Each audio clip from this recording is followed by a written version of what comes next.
As we look into the eyes of Al a mirar a child, un niño a los ojos, vemos a un amigo, hija o hijo de Dios, que estuvo con nosotros en la vida premortal.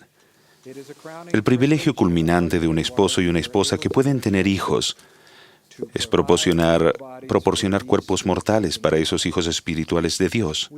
Creemos en las familias y creemos en los hijos.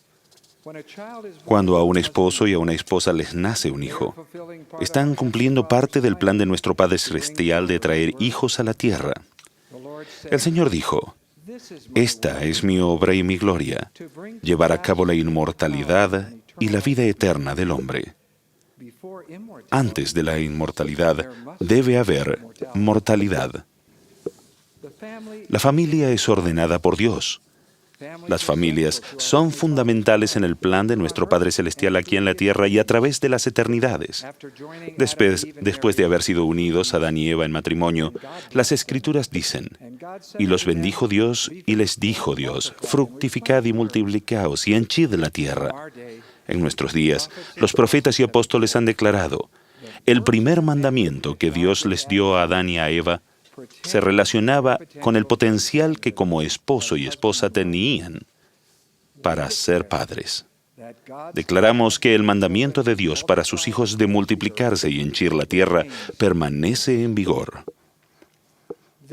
Este mandamiento no se ha olvidado, ni se ha desechado en la Iglesia de Jesucristo de los Santos de los últimos días.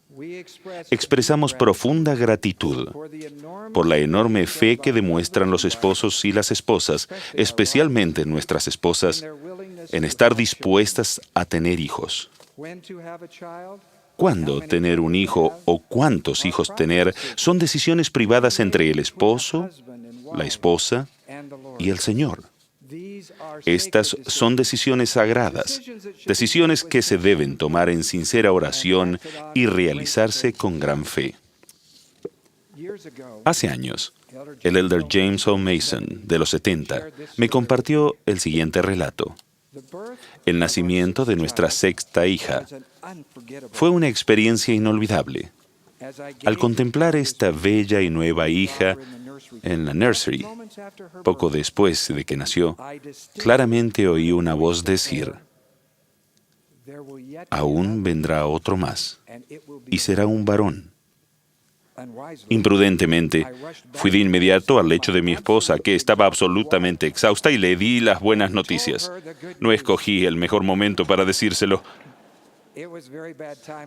Realmente fue algo inapropiado de mi parte. Año tras año, los Mason esperaban la llegada de otro niño. Pasaron 3, 4, 5, 6, 7 años. Y por fin, 8 años después, nació su séptimo hijo, un varón. Esta es la familia 37 años más tarde. El pasado abril, el presidente Thomas S. Monson declaró: «Si bien antes las normas de la Iglesia eran casi todas compatibles con las de la sociedad, ahora nos divide un gran abismo que cada vez se agranda más». El Salvador de la humanidad se describió a sí mismo diciendo que estaba en el mundo sin ser del mundo. Nosotros también podemos estar en el mundo sin ser del mundo, al rechazar los conceptos falsos y las enseñanzas falsas y ser fieles a lo que Dios nos ha mandado. Muchas voces del mundo de hoy disminuyen la importancia de tener hijos o proponen que se demoren o que se limiten los hijos en una familia. Recientemente mi hija me habló de un blog escrito por una madre cristiana que no es de nuestra fe y que tiene 5 hijos. Ella comentaba: «Al crecer en esta cultura, es muy difícil obtener una perspectiva bíblica en cuanto a la maternidad. Los hijos ocupan un lugar inferior que el ir a la universidad, ciertamente inferior que el viajar, inferior aún al poder salir por las noches a divertirse o poner el cuerpo en forma en el gimnasio, inferior a cualquier trabajo que uno pudiera tener o que esperara tener». Y después agrega: «La maternidad no es un pasatiempo, es un llamamiento». Uno no colecciona hijos porque nos parezcan más bonitos que los sellos postales. No es algo que hay que hacer si se las arregla para encontrar el tiempo. Es para lo que Dios nos dio el tiempo. El tener hijos pequeños no es fácil. Muchos días simplemente son difíciles. Una joven madre subió a un autobús con sus 7 hijos. El conductor preguntó: «Señora, ¿son todos suyos? ¿O es un grupo que sale a divertirse?» «Todos son míos», contestó la señora, «y no es ninguna diversión». A medida que el mundo pregunta con más frecuencia, ¿son todos suyos?, damos gracias por crear dentro de la Iglesia un refugio para las familias, donde honramos y ayudamos a las madres con hijos. Para un padre recto, no hay palabras suficientes para expresar la gratitud y el amor que él siente por el don incalculable de su esposa de dar a luz a los hijos y cuidarlos. El Elder Mason tuvo otra experiencia pocas semanas después de que se casó, lo cual lo ayudó a poner en orden las prioridades, y en orden especialmente sus prioridades y responsabilidades familiares. Él dijo: «Mary y yo habíamos llegado a la conclusión de que para que yo pudiera terminar mi carrera de médico, ella tendría que seguir trabajando. A pesar de que no era lo que queríamos hacer, el tener hijos tendría que esperar». Mientras hojeaba una revista de la iglesia en casa de mis padres, vi un artículo escrito por el Elder Spencer W. Kimball en aquel tiempo, del Quórum de los 12 Apóstoles, que destacaba las responsabilidades relacionadas con el matrimonio. Según el Elder Kimball, una de las sagradas responsabilidades era la de multiplicar y henchir la tierra. Inmediatamente fui a las oficinas de la iglesia y 30 minutos después exactamente 30 minutos de leer su artículo, me encontraba sentado frente al escritorio del Elder Spencer W. Kimball. Eso realmente no sería nada fácil hoy en día. Le expliqué que quería ser doctor y que no había otra alternativa más que postergar el tener nuestra familia. El Elder Kimball escuchó pacientemente y después respondió con voz suave: «Hermano Mason, ¿querría el Señor que quebrantara uno de sus mandamientos importantes a fin de que llegue a ser un doctor? Con la ayuda del Señor, pude tener familia y aún llegar a ser doctor. Puede hacerlo. ¿Dónde está su fe?». El Elder Mason prosiguió: «Nuestro primer hijo nació menos de un año después. Mary y yo trabajamos arduamente y el Señor abrió las ventanas de los cielos. Los Mason fueron bendecidos con 2 hijos más antes de que él se graduara de la Facultad de Medicina, 4 años después. Por todo el mundo, esta es una época de inestabilidad económica e incertidumbre financiera. En la Conferencia General de abril, el presidente Thomas S. Monson dijo: «Si los preocupa el proveer económicamente para una esposa y su familia, permítanme asegurarles que no tiene nada de bochornoso el que una pareja sea frugal y economice. Por lo general, es durante estas épocas desafiantes que se unirán más como pareja al aprender a sacrificarse y tomar decisiones difíciles». La penetrante pregunta del Elder Kimball, ¿dónde está su fe?, nos dirige a las Santas Escrituras.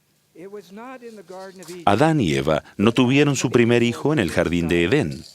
Al salir del jardín, Adán y Eva empezaron a cultivar la tierra. Adán conoció a su esposa y ella tuvo hijos e hijas. Y actuando con fe, empezaron a multiplicarse y a henchir la tierra. No fue en su hogar en Jerusalén, con oro y plata y cosas preciosas, que Ley y Saría, actuando con fe, tuvieron a su hijo Jacob y José. Fue en el desierto. Ley se refirió a su hijo Jacob como mi primer hijo nacido en los días de mi tribulación en el desierto.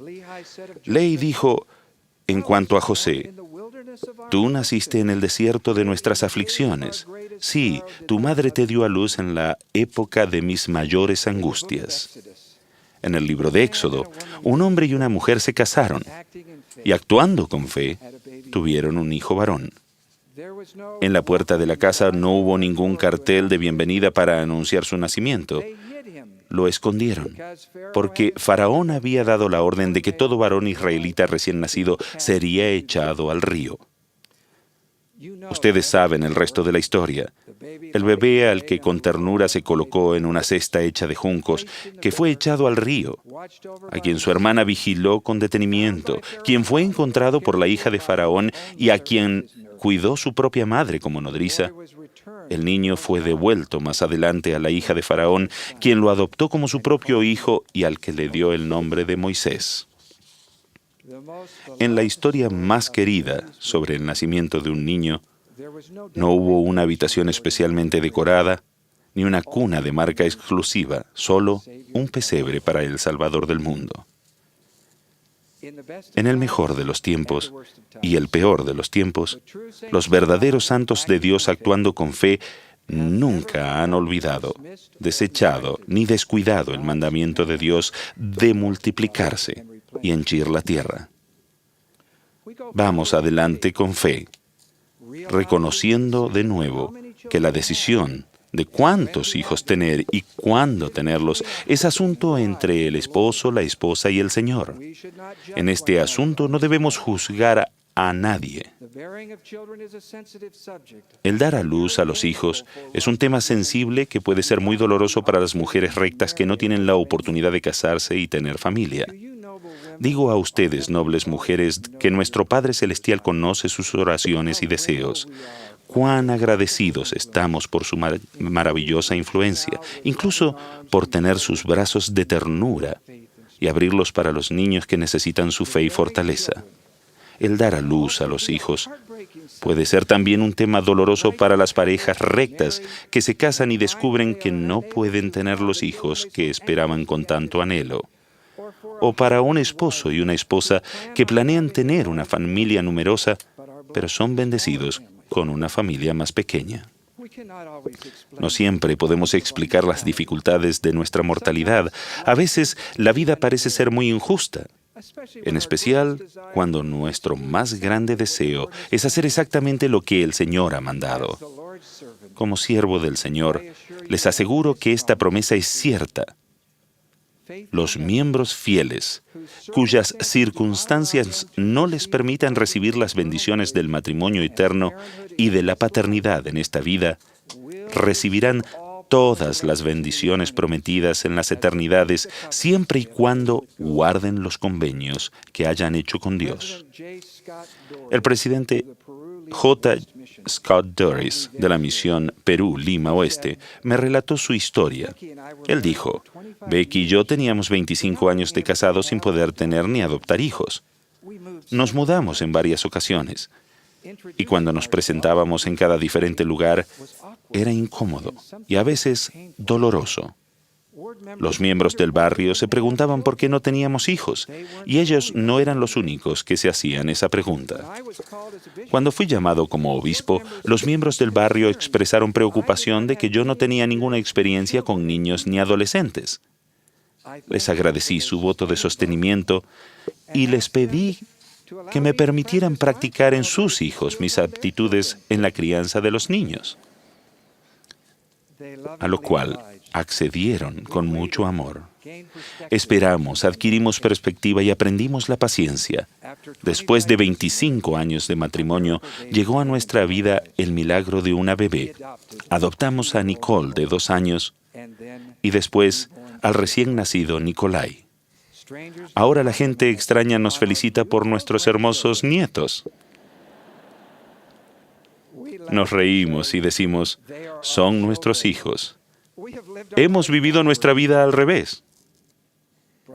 Hermanos y hermanas, no debemos juzgarnos unos a otros en esta sagrada y privada responsabilidad. Y tomó Jesús a un niño en sus brazos y dijo, el que reciba en mi nombre a uno de estos niños, a mí me recibe. Y el que me recibe a mí, recibe al que me envió. Qué maravillosa bendición tenemos de recibir hijos e hijas de Dios en nuestro hogar. Con humildad y en oración, procuremos entender y aceptar los mandamientos de Dios, escuchando reverentemente la voz del Espíritu Santo. Las familias son fundadas en el plan eterno de Dios y son fundamentales en Él. Testifico de la gran bendición que son los hijos y de la felicidad que nos traerán en esta vida y en las eternidades. En el santo nombre de Jesucristo. Amén.